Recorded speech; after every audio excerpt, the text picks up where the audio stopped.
से बेसी भीतर ले गरमी दिहले बालेसी राजा हो हिट भइल देहिया हो हीटर से बेसी भीतर ले गरमी दिहले बालेसी जुआ त पसना तनी देना त डोला का हटावा पिया पंखा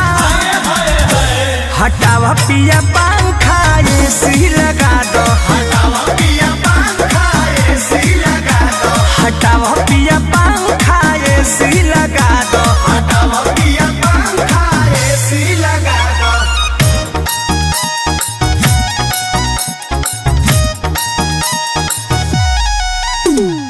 एसी लगा दो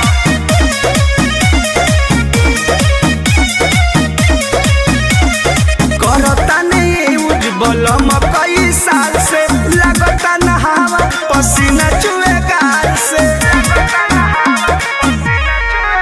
चाहे बेच पड़े घरवा से सारा अनाज हमरा बात के तराजा तो के माने पड़ी आज कहिए से कहता रसरधा पुरादा हटावा पिया पंखा हटावा पिया पंखा एसी लगा दो हटावा पिया पंखा एसी लगा दो हटावा पिया पंखा एसी लगा दो हटावा पिया पंखा एसी लगा दो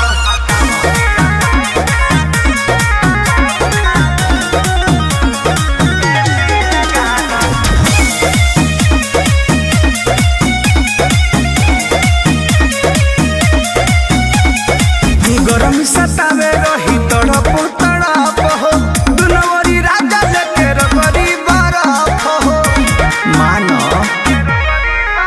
तोहे फुर्सत ना बाटे चुमा टाटी से जी हम सुतल ना बानी काली राती से जी रवि प्रमोद जी तो रवि बना दो अच्छा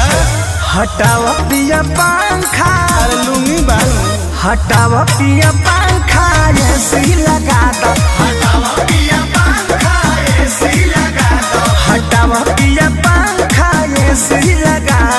दो हटावा पिया पंखा एसी लगा दो लगवाना दीजिए प्लीज।